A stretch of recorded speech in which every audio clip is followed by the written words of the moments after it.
2 விஷயங்களுக்காக நான் உங்களெல்லாம் சந்திக்கணும் அப்படின்னு நினச்சது. ஒன்று, மத்திய அரசால் கடந்த வருடம் செப்டம்பர் 17ஆம் தேதி விஸ்வகர்மா ஜெயந்தி என்று அறிமுகப்படுத்தப்பட்ட விஸ்வகர்மா திட்டம் என்பது தமிழக அரசால் வேண்டுமென்றே புறக்கணிக்கப்படுகிறது. விஸ்வகர்மா திட்டத்தின் வாயிலாக கைவினை கலைஞர்கள் மிக மிக எளிய நிலையில் இருந்து சிறு தொழில் வாயிலாக தன்னுடைய குடும்பத்தை காப்பாற்றிக் கொண்டிருக்கக்கூடிய கோடிக்கணக்கான தமிழகத்து கைவினை கலைஞர்கள், விஸ்வகர்மா பணிகளை செய்யக்கூடியவர்கள், அவர்களுடைய நலன் தமிழக திமுக அரசால் புறக்கணிக்கப்படுகிறது. மத்திய அரசு நாடு முழுவதும் இருக்கக்கூடிய கோடிக்கணக்கான 18 வகையான தொழில் செய்யக்கூடிய கைவினை கலைஞர்களுக்கு விஸ்வகர்மா திட்டம் என்கின்ற ஒரு திட்டத்தை அறிமுகப்படுத்தி அவர்களெல்லாம் ஆன்லைன் வாயிலாக பதிவு செய்து கொள்ளலாம். ஆன்லைன் வாயிலாக பதிவு செய்ததற்கு பின்பாக ஒவ்வொரு பஞ்சாயத்து அளவிலேயும் மாவட்ட அளவிலேயும் அதில் அந்த படிவங்களை எல்லாம் பூர்த்தி செய்து அனுப்பி இருக்கிறவர்களுடைய தகவல்கள் உண்மைதானவா என கண்டறிந்து அவர்களுடைய பரிந்துரையின் பேரில் அவர்களுக்கென்று சிறப்பு பயிற்சி ஒவ்வொரு நாளும் 500 ரூபாயை மத்திய அரசே கொடுத்து அவர்களுக்கு அவர்களுடைய தொழிலிலே சிறப்பு பயிற்சி கொடுத்து 15,000 ரூபாய்க்கு இலவசமாக என்ன உபகரணங்கள் வேண்டுமோ அதையும் அவர்களுக்கு கொடுத்து தொழில் நடத்துவதற்கு தேவையான மூலதனமாக 50,000 ரூபாயிலிருந்து ஆரம்பித்து அவர்களுக்கு அந்த பண உதவியும் செய்து எந்தவித உத்தரவாதமும் இல்லாமல், கொலாட்ரல் இல்லாமல், இப்படிப்பட்ட ஒரு திட்டத்தை தமிழகத்தில், அதுவும் தமிழகத்தில் அதிகமாக விஸ்வகர்மா பணிகள் என்று சொல்லப்படுகின்ற பல்வேறு விதமான பணிகள், மீன் படகு கட்டுறவங்கள்லேருந்து, டெய்லர் வேலை பண்ணுறவங்கள்லேருந்து, சலூன் கடை வச்சிருக்கிறவங்கள்லேருந்து, இந்த மாதிரி எளிய மனிதர்களுக்கு பலன் கிடைக்கக்கூடிய இந்த திட்டத்தை மத்திய அரசின் மீது இருக்கக்கூடிய காழ்ப்புணர்வின் காரணமாக தமிழக அரசு அரசிதழில் வெளியிடாமல் அந்த திட்டத்தை இங்கு அமல்படுத்தாமல் நிறுத்தி வைத்திருக்கிறது. பாரதிய ஜனதா கட்சியின் சார்பாக ஏன் ஒரு எம்எல்ஏ என்கின்ற முறையிலே கூட என்னுடைய தொகுதியிலே பல்வேறு இடங்களில் நானே சென்று நேரடியாக முகாம் நடத்தி அவர்களுடைய படிவங்களை எல்லாம் வாங்கி ஆன்லைன் வாயிலாக பதிவு செய்து காத்து கொண்டிருக்கிறோம். ஆயிரக்கணக்கான நபர்கள் கோவை தெற்கு தொகுதி, கோவை மாநகரிலே நாங்கள் எப்போது திட்டத்தை அமல்படுத்துவார்கள் என்று காத்து கொண்டிருக்கிறோம். ஆனால்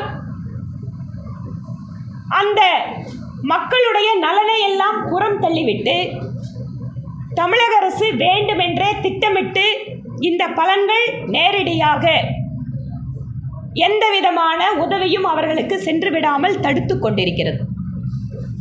தமிழக பாரதிய ஜனதா கட்சியின் சார்பில் விஸ்வகர்மா ஜெயந்தியான செப்டம்பர் 17 அன்று தமிழக அரசு இந்த திட்டத்தை தொடங்குவதற்கான முயற்சியை மேற்கொள்ள வேண்டும். 17ஆம் தேதி விஸ்வகர்மா ஜெயந்தி. இதை குலத்தொழில் நாங்கள் எதிர்ப்போம் அப்படின்னு ஒரு சில அமைப்புகள் பேசிகிட்டு இருக்காங்க. இது எந்த ஒரு ஜாதியின் அடிப்படையில் வைத்து அமல்படுத்துகின்ற திட்டம் அல்ல. இன்னைக்கு சலூன் நடத்துகிறாங்கன்னா நிறைய பேர் சலூன் நடத்துகிறாங்க. கைவினை கலைஞர்களாக இருக்கிறவங்கன்னா எந்த சமுதாயத்தை சேர்ந்தவங்களாக இருந்தாலும் விருப்பப்பட்டு கை தொழிலை கற்றுக்கொள்கிறார்கள். டெய்லர் இருக்கிறாங்கன்னா அவங்க குறிப்பிட்ட ஜாதியை சார்ந்தவங்க கிடையாது. டெய்லர் அப்படிங்கிறது இன்றைக்கு எல்லா ஜாதியிலும் இருக்காங்க. வேண்டுமென்றே மக்களை திசை திருப்புகின்ற வகையிலே விஸ்வகர்மா திட்டத்தை தமிழக அரசு புறக்கணிக்கிறது. இதன் வாயிலாக கோடிக்கணக்கான மக்களுடைய நலன் புறக்கணிக்கப்படுகிறது. செப்டம்பர் 17 அன்று அரசு இதற்கான முடிவினை எடுத்து அறிவிக்க வேண்டும் என கேட்டுக்கொள்கிறோம். அப்படி அறிவிக்காவிட்டால் அந்த மக்களுக்காக தமிழக பாரதிய ஜனதா கட்சி போராடும். அதை அமல்படுத்துவதற்காக என்னவெல்லாம் அந்த ஏழை மக்களுக்கு செய்ய வேண்டுமோ அவர்களோடு இணைந்து நாங்கள் இங்கு எங்களுடைய கோரிக்கையை வலுப்படுத்த இருக்கிறோம்.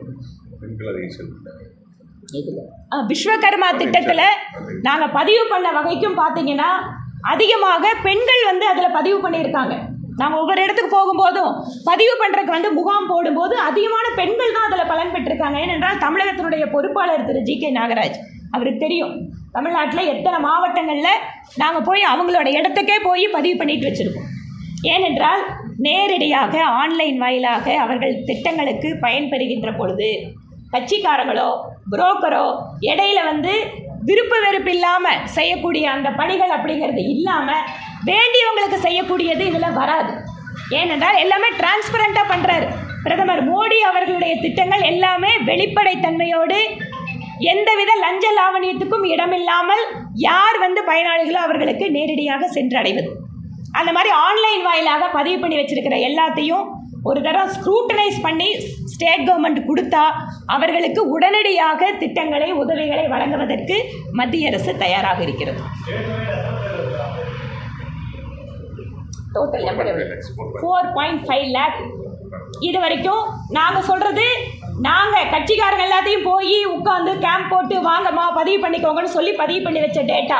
இது இல்லாமல் கூட இன்னும் எத்தனையோ லட்சக்கணக்கான நபர்கள் நேரடியாக கூட பதிவு பண்ணியிருப்பாங்க. இவர் கட்சியினுடைய பொறுப்பாளர். நாங்கள் இந்த திட்டத்தில் எல்லாரும் பலன் பெறணும், யார் வேணாலும் பதிவு பண்ணிக்கோங்கன்னு பதிவு பண்ணது மட்டும் இத்தனை பேர். இவர்கள் எல்லாத்துக்கும் நாங்கள் பதில் சொல்லிட்டு இருக்கோம். நான் எப்போ போனாலும் தொகுதிக்குள்ளே, ஏமா விஸ்வகர்மாவுக்கு நீங்கள் ஆரம்பிச்சோன்னா பதிவு பண்ணீங்களே, எப்போ எங்களுக்கு இந்த திட்டம் வரும்னு கேட்குறாங்க என்ன. அப்போ இந்த மாதிரி தமிழ்நாட்டில் இன்னும் நிறைய இடங்கள்ல இந்த கேள்விகள் இருக்குது. அதனால் இதற்காக மாநிலத்தினுடைய ஒருங்கிணைப்பாளர் திரு H. ராஜா அவர்களிடம் காலையில் பேசினேன். அவரு சொன்னார், நிச்சயமாக தமிழக அரசு இந்த திட்டத்திற்காக நாம் போராட வேண்டும், குரல் கொடுக்க வேண்டும் என்பதையும் அவர் சொல்லியிருக்காரு. அவரும் இது தொடர்பாக உங்ககிட்ட பேசுவார். வெஸ்ட் பெங்கால் மாநிலம் இதே மாதிரி பண்ணிட்டு இருக்காங்க. தமிழகம் வெஸ்ட் பெங்காலை தவிர மீது எல்லா மாநிலங்களும், காங்கிரஸ் ஆட்சி செய்யக்கூடிய மாநிலங்கள், பிஜேபி அல்லாத கவர்மெண்ட் இருக்கிற மாநிலத்தில் கூட அமல்படுத்தி அந்த பலனை கொடுக்க ஆரம்பிச்சிட்டாங்க. திட்டம் ரோல் அவுட் ஆகுது, அங்கே இருக்கிற மக்கள் பலன் பெற ஆரம்பிச்சிட்டாங்க. ஆனால் தமிழ்நாட்டில் நம்ம மக்களுக்கு அந்த உதவியை நம்ம பண்ண முடியல. இது ஒன்று. இரண்டாவது, நீங்கள் நிறைய பேர் காலையிலிருந்து எங்கிட்ட பைட் வேணும், இல்லை ஒரு ரியாக்ஷன் வேணும் அப்படின்னு நேற்று நடந்த ஒரு சம்பவத்துக்காக கேட்டீங்க. ஸோ ஒட்டுமொத்தமாக உங்ககிட்ட இதை சொல்கிறேன். நேற்று முன்தினம், அதாவது ஒரு அமைச்சர் நேரடியாக ஒரு பகுதிக்கு அந்த பகுதியில் இருக்கின்ற அவர் துறை சம்பந்தப்பட்ட விஷயம் மட்டும் இல்லை, இந்த பகுதிக்கு ஒரு முறை ஒரு அமைச்சர் வந்தால் ஜவுளித்துறை மட்டும் அந்த மனுவை நான் வாங்கிக்கிறேன், இல்லை சிறு குறு தொழிலுக்கு மட்டும் நான் கவனிக்கிறேன், இல்லை விவசாயத்தை மட்டும் நான் அந்த மனுவை வாங்கிக்கிறேன் அப்படின்னு சொல்லாமல் ஒரு மிகப்பெரிய முயற்சியாகும். மத்திய அரசாங்கத்தினுடைய உயரதிகாரிகள் டெல்லியில் இருக்கிறவங்கள கிட்டத்தட்ட 18 டீமுக்கு மேலே கோயம்புத்தூர் அனுப்பிச்சு கொடுத்து, என்னோட மினிஸ்ட்ரி மட்டும் இல்லை, மற்ற எத்தனையோ மக்களுக்கு இருக்கக்கூடிய அத்தனை பிரச்சனையும் நீங்கள் ஒரே இடத்துல தீர்த்துக்கோங்க, நீங்கள் அந்த பிரச்சனைகளை சொல்லுங்கள், நாங்கள் காது கொடுத்து கேட்குறோம், நீங்கள் என்ன உங்களோட குறைகள் இருக்கோ சொல்லுங்கள், என்ன வித்தியாசம் இருக்கோ சொல்லுங்கள். ஜிஎஸ்டிக்கு மட்டும் 3 டெஸ்க்கு, இதில் அமைப்புகள் மட்டும் கலந்துக்கிறதுங்கிறது நேச்சுரல். ஒரு அரசாங்கத்தோட நிகழ்ச்சியோ இல்லை ஒரு கலெக்டரோட மீட்டிங்கோ நேச்சுரலாக என்ன பண்ணுவாங்க, அமைப்புகளை கூப்பிட்டு கேட்பாங்க, இந்தாங்க ரெப்ரசன்ட் பண்ணுங்க. ஆனால் இதில் இண்டிவிஜுவல்ஸ் கூட பார்ட்டிசிபேட் பண்ணாங்க. அம்மா எனக்கு ஜிஎஸ்டி நிலுவைத் தொகை வரல கொடுங்க, இல்லை ஜிஎஸ்டியில் என்னோட அப்பீல் பெண்டிங் இருக்குது கொடுங்க. இந்த மாதிரி இண்டிவிஜுவல்ஸ் கூட நாங்கள் யாரையும் தடுக்கலை. In fact we facilitated. யாருக்கு பிரச்சனை இருக்குதோ வாங்க, காயரில் பிரச்சனை இருக்கா வாங்க, இல்லை விவசாயியோட வருஷம் 6000 கிடைக்கலன்னு மனு வருதா வாங்க, விவசாய அணி தலைவர் அனுப்பிச்சு வச்சார்.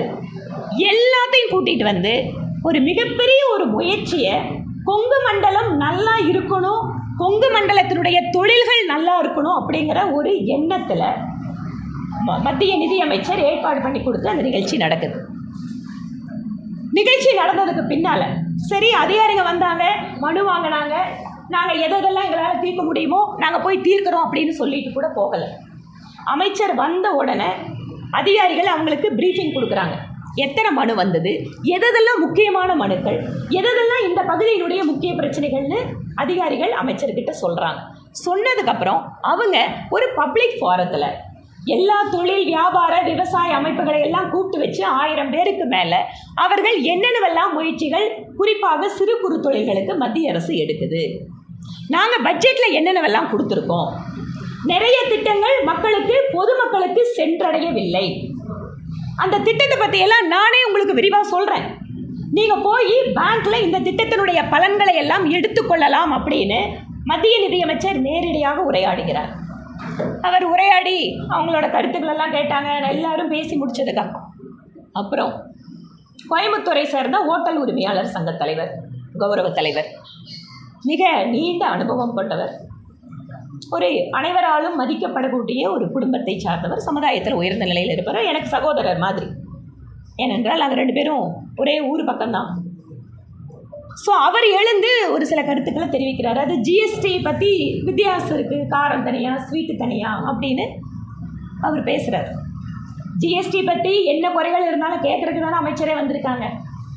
அதுக்குன்னு அதிகாரிகளை காலையிலிருந்து அங்கே உட்கார வச்சுருக்காங்க. என்ன குறைகள் இருந்தாலும் சொல்கிறது தானே. நாங்கள் குறைகளை கேட்கவே மாட்டோம், நாங்கள் ஜிஎஸ்டி பற்றி என்ன பிரச்சனை இருந்தாலும் கண்டுக்கவே மாட்டோம் அப்படின்னு சொல்கிறது அப்படின்னு சொன்னால் அது வராமல் இருந்திருக்கலாம், அந்த முயற்சி எடுக்காமையே இருந்திருக்கலாமே. ஆனால் ஒரு நல்ல எண்ணத்தோட நம்ம பகுதியினுடைய முன்னேற்றத்திற்காக செய்யணும்னு என்னோட வேண்டுகோளை ஏற்று இந்த மாதிரி ஒரு முயற்சியை பண்ணிட்டு ஒரு மத்திய அமைச்சர் வருகின்ற பொழுது அவங்கக்கிட்ட ஒரு கருத்தை சொல்கிறாரு. நீங்கள் எல்லாருமே கோயம்புத்தூர்லேயே தான் இருக்கிறவங்க.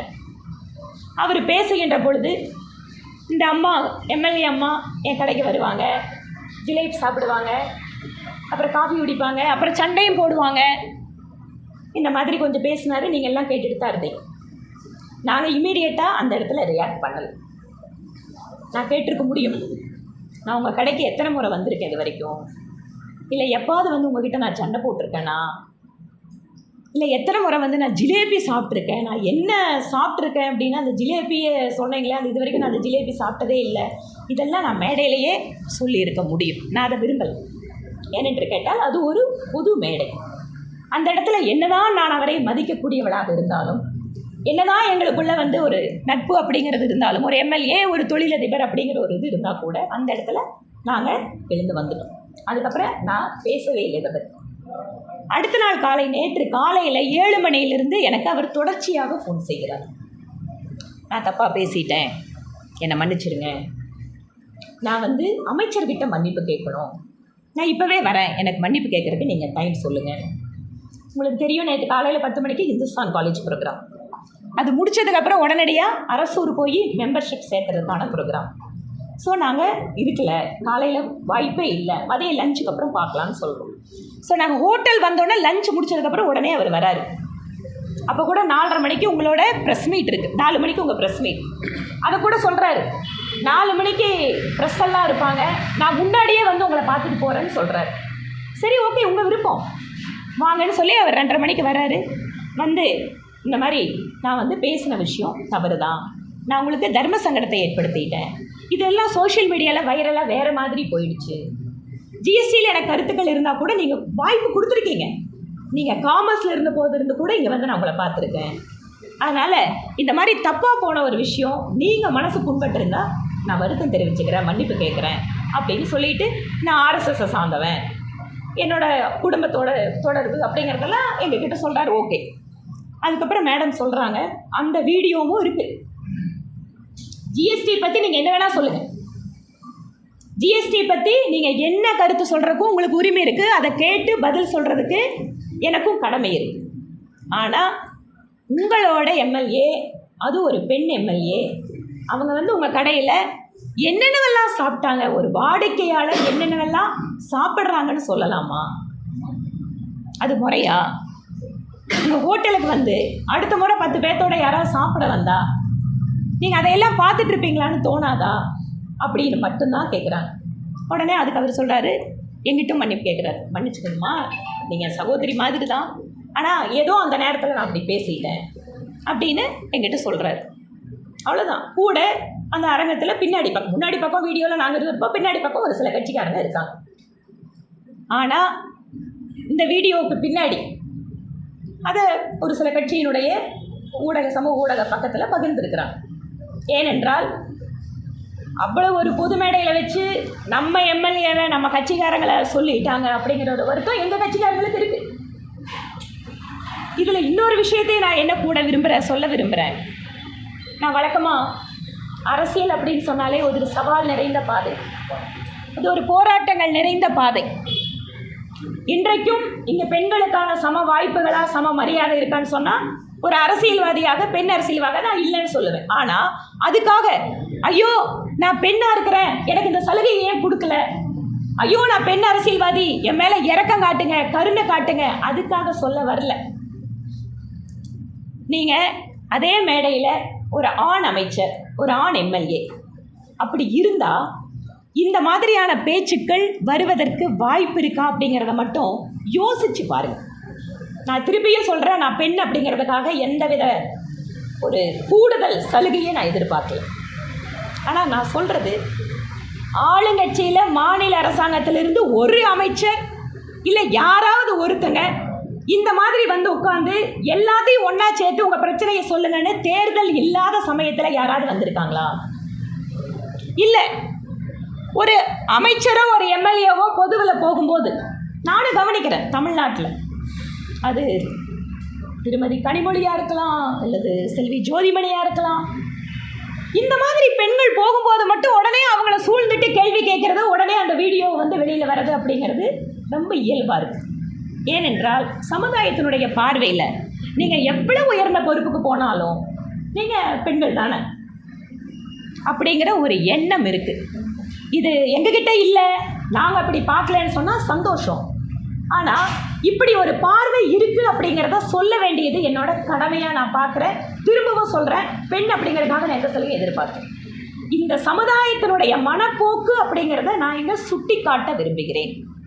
ஸோ அதனால் நாங்கள் மிரட்டி அவரை கூட்டிகிட்டு வந்து மன்னிப்பு வாங்கினோம், காங்கிரஸ்லேருந்து திமுகலேருந்து ஒரு தொழிலதிபரை ஆனால் ஆணவத்தில் அதிகாரத்தில் கூட்டிகிட்டு வந்து மன்னிப்பு கேட்க வைப்பீங்களா அப்படின்னு சொல்லியெல்லாம் நிறைய இந்த விஷயங்கள் போயிட்டுருக்கு. இதில் கொண்டு வந்து ஜாதியை வேற இழுக்கிறாங்க. தமிழ்நாட்டில் சமூக நீதி பேசக்கூடிய திராவிட முன்னேற்ற கழகத்தில் பட்டியலினத்தை சார்ந்தவங்க மேலே நடக்கக்கூடிய கொடுமைகள் அப்படிங்கிறது தமிழ்நாட்டில் இன்றைக்கு முதன்மை மாநிலமாக மாறிட்டு இருக்கு தமிழ்நாடு. அதை பற்றி அந்த சமூக நீதி பற்றி யாரும் பேசலை. ஆனால் ஒரு பெண்மணி உயர்ந்த பொறுப்பில் இருக்கிறாங்க, இவங்க பண்ணுற தவறுகளை எல்லாம் பாராளுமன்றத்தில் பட்டியலிடுகிறார். இவங்க சொல்கிற கேள்விகளுக்கெல்லாம் தமிழில் புரிந்து கொண்டு பதிலளிக்கிறார். இவங்க சொல்லக்கூடிய பொய்களை எல்லாம் டெல்லியிலே பார்லிமெண்ட்டில் அவர் தோலுரித்து விடுகிறார். அப்படிங்கிற வைத்தறிச்சல்ல உடனே கொண்டு வந்து இதுக்கு ஒரு ஜாதி வர்ணம் பூசி தங்களோட வழக்கமான அரசியலை திராவிட முன்னேற்ற கழகம் பண்ணிட்டு இருக்காங்க.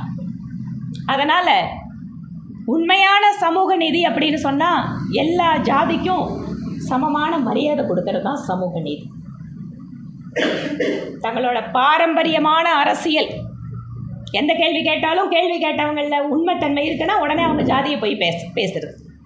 இது தமிழ்நாட்டோட இவர்கள் இத்தனை வருடம் செய்து கொண்டிருக்கக்கூடிய அரசியலுடைய ஒரு பாற்று. இதுதான் நடந்த விஷயம்.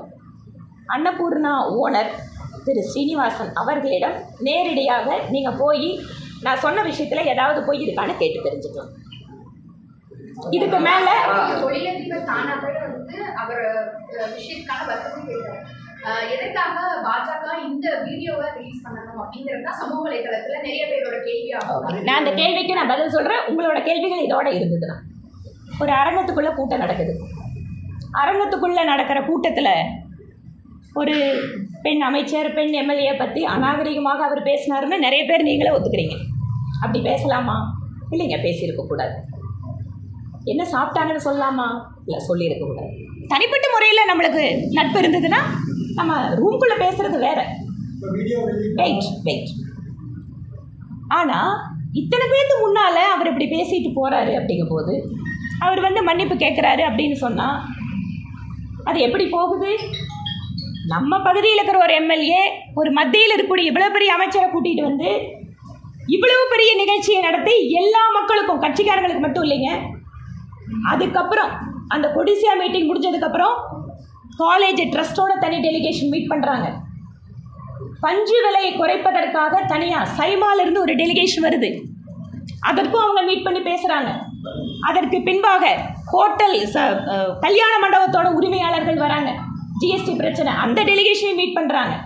இவ்வளோ தூரம் முயற்சி எடுத்த இத்தனை விஷயத்தை பற்றி யாராவது பேசினாங்களா? ஆனால் ஜிஎஸ்டி பற்றின பேசுகிற விஷயம் மட்டும் தமிழ்நாட்டில் அது எவ்வளோ தூரம் போச்சு உங்களுக்கு எல்லாம் தெரியும். அதனால் இந்த வீடியோவை பின்னால் அந்த ரூமில் இருக்கக்கூடிய மற்ற கட்சிக்காரர்கள் எடுத்து அவங்களோட அதிகார பக்கத்துலேயோ இல்லை அவங்களோட முகநூல் பக்கத்துலேயோ போடுறத நாங்கள் என்ன சொல்ல முடியும்?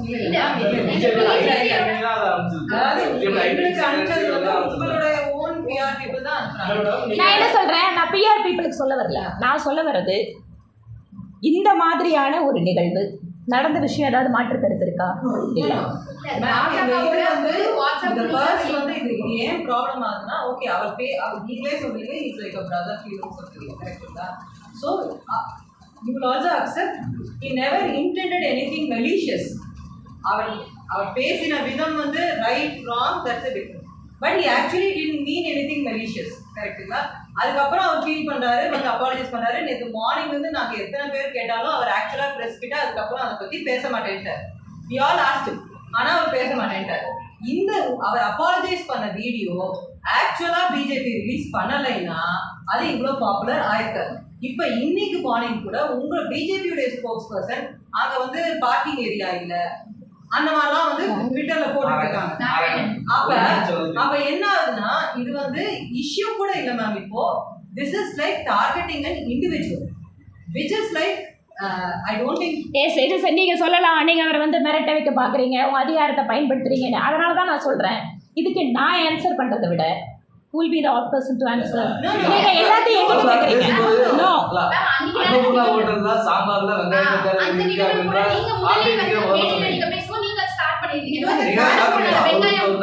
அப்படினா நான் திருப்பியும் சொல்றேன், நீங்க அந்த இடத்துல நான் பேசின ரெஃபரன்ஸ் எது? நீங்க அதை ஈக்குவேட் பண்ணுவீங்களா? சொல்லுங்க. நான் கேட்கறது குரு, shall you equate it? How I have expressed my opinion, how he has expressed opinion. Correct. See, but what we are saying is, நேற்று evening yes, he apologized. That is fact. No one is denying the fact of the event of the sequence. No one is denying it. But அதை expose பண்ணது it is looking like அவரை target பண்ற மாதிரி. நாங்க இதுல எந்த விதமான target பண்ண வேண்டிய அவசியம் கிடையாது. நீங்கள் ஒரு மத்திய அரசு தமிழ்நாட்டில் டார்கெட் பண்ணணும்னு சொன்னால் பிரைம் மினிஸ்டரை பற்றி உண்மைக்கு புறம்பா எத்தனை ஹேண்டில்ஸில் போட்டுட்டு இருக்காங்க, எவ்வளவு அசிங்கப்படுத்திட்டு இருக்காங்க. சரி மேம், இன்னைக்கு எதுக்கு திரும்பவும் பார்க்கிங் ஏரியா பத்தி? நான் பார்க்கிங் ஏரியா பற்றி எனக்கு தெரியாது, நீங்கள் சொல்லி தான் தெரியும். ஆனால் ஒரு விஷயம்,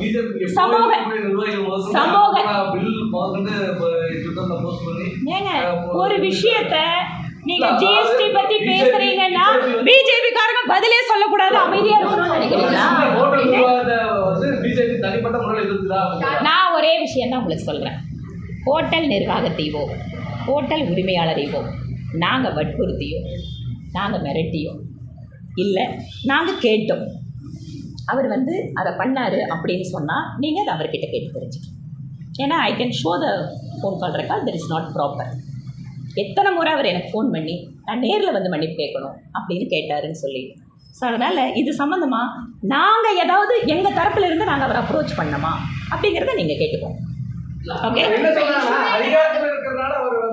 அதிகாரத்தில் இருக்கிறாங்களோ இல்லையோ, ஏங்க அதிகாரத்தில் திமுக காரங்க கூட தான் இருக்காங்க. அதிகாரத்தில் நாங்கள் 10 வருஷமாக தாங்க இருக்கோம். எங்களை பற்றி யாராவது திட்டாமல் இருக்காங்களா? இல்லை அவங்கள பற்றி டிமீன் பண்ணி போடாமல் இருக்காங்களா? இன்னும் புதுசா அதிகாரத்துல நாங்க இருக்கோம் அப்படின்னு சொல்றீங்களே, இப்பதான் நாங்க அதிகாரத்துல இருக்கோம் தெரியுதா? அதுதான் நான் சொல்றேன், இது irrelevant. It is irrelevant totally. அதிகாரத்துல நாங்க 10 வருஷமா தான் இருக்கோம். இதுக்கு காரணம் என்னன்னு கேட்டா, நான் முன்னாடியே சொன்ன மாதிரி நீங்க பர்சனலா டார்கெட் பண்றாங்கன்னு சொல்றீங்க இல்லையா? நான் சொல்றேன், மத்திய நிதியமைச்சரை தமிழகத்தில் குறிப்பாக காங்கிரஸ் திமுக பர்சனலா டார்கெட் பண்றாங்க. ஏன் பண்றாங்க? நேற்று சென்னை மெட்ரோக்கு அவங்க பதில் சொல்றாங்க. இத்தனை நாள் என்ன பொய் பேசிட்டு இருந்தாங்க. சென்னை மெட்ரோவுக்கு சென்ட்ரல் கவர்மெண்ட் பணம் கொடுக்கலன்னு சொன்னாங்க. மத்திய நிதியமைச்சர் உண்மையை வெளுத்து வெளியில் வைக்கிறாங்க. இது மாநில அரசு திட்டம். இவங்க பேசுகிற ஒவ்வொரு பொய்யும் திருமதி நிர்மலா சீதாராமன் அவர்கள் தோல் உரித்திருக்கிறார். என்ன உண்மைன்னு வெளியில் சொல்லிடுறாங்க. அதுவும் என்ன முக்கியமான பிரச்சனை, இங்கிலீஷ் ஹிந்தியில் சொல்லலை, தமிழில் சொல்லிடுறாங்க. திமுகவோட பொய் வேஷத்தை பற்றி, பொய்யை பற்றி அவங்க தமிழில் பேசுகிறாங்க. அதனால் வரக்கூடிய பிரச்சனையினால் அவங்கள பர்சனலாக டார்கெட் பண்ணுறாங்கன்னு நாங்கள் சொல்கிறோம். நான் என்ன சொல்கிறேங்க, இது நான் நான் இண்டிவிஜுவலை டார்கெட் பண்ணுறேன்னா இருக்கிற ஹேண்டில் எல்லாம் எந்த ஹேண்டில் போட்டுட்டு இருக்காங்க.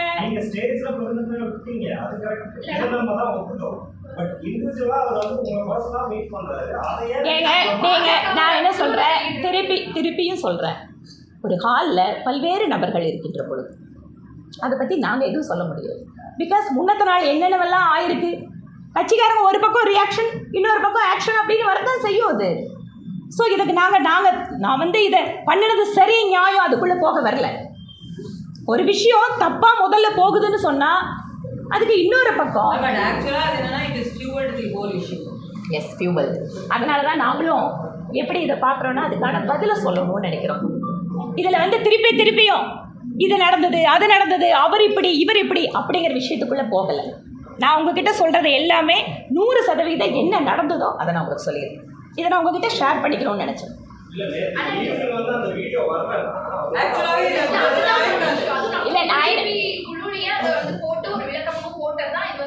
இல்லை என்ன ஆகுதுன்னா ஜிஎஸ்டி பற்றி கேள்வி கேட்குறது அப்படிங்கிறதுல இல்லை இஷ்யூ.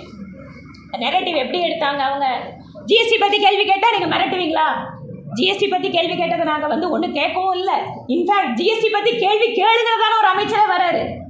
நாங்கள் ஜிஎஸ்டி பற்றி கேட்க மாட்டோங்க, நீங்கள் சொல்கிற கிரிட்டிசிசம் நாங்கள் எடுத்துக்க மாட்டோம்னா வெயிட் எடுத்துக்க மாட்டோம் அப்படின்னா நாங்கள் வந்து இங்கே வந்துருக்க வேண்டிய அவசியமே இல்லை.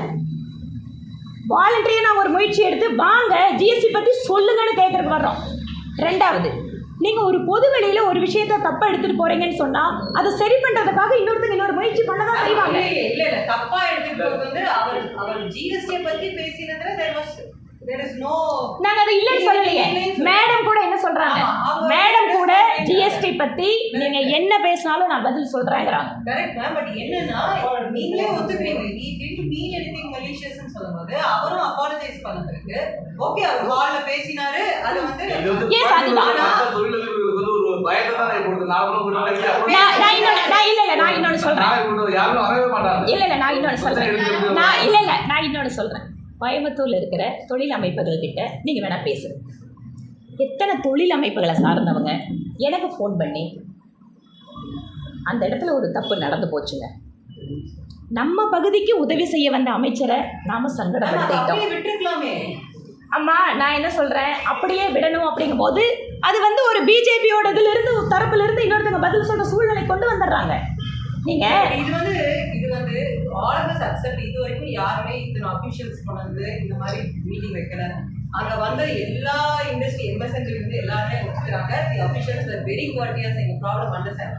பட் என்னன்னா இன்னைக்கு அதெல்லாம் எனக்கு அதுதான் வருத்தம். நான் அதுதான் முன்னாடியே உங்ககிட்ட சொன்னேன். இத்தனை தூரம் கொண்டு வந்து இதுக்காக கிட்டத்தட்ட 1 மாதம் வேலை பண்ணோங்க. 1 மாதம் வேலை பண்ணோம். நேற்று காலையில் பார்த்தீங்க அந்த 1500 பெண்களுக்கு கொடுக்குறதா முதல்ல அவங்களோட திட்டமாக இருந்தது. அதுக்கு தான் நான் இன்வைட் பண்ணேன். அந்த 1500 ஏழை பெண்களை கூட நான் ஒவ்வொரு பகுதியாக கண்டறிஞ்சு அவங்க நடந்து போகிற தூரத்தில் அந்த பயிற்சியை வச்சு அவங்களுக்கு இலவசமாக ஒரு பயிற்சியும் கொடுத்து இதுக்காக உதவி பண்ணி வரக்கூடிய அமைச்சர் கூட நான் என்ன பண்ணுறேன், நம்ம பகுதி நல்லா இருக்கணும், நம்ம இஷ்யூ, நம்ம தொழில் இங்கே வந்து நசிஞ்சு போயிட்டுருக்கு. கரண்ட்டு கட்டண உயர்வால் சிறு குறு தொழில்கள் கோயம்புத்தூரில் 30% மேலே வெறும் மின்கட்ட பிரச்சனைக்காக இன்றைக்கி வந்து அவங்க க்ளோஸ் ஆகிட்டு இருக்காங்க. அவங்களுக்கு ஹேண்ட் ஹோல்டு பண்ணுறதுக்கு மாநில அரசு தயாராக இல்லை.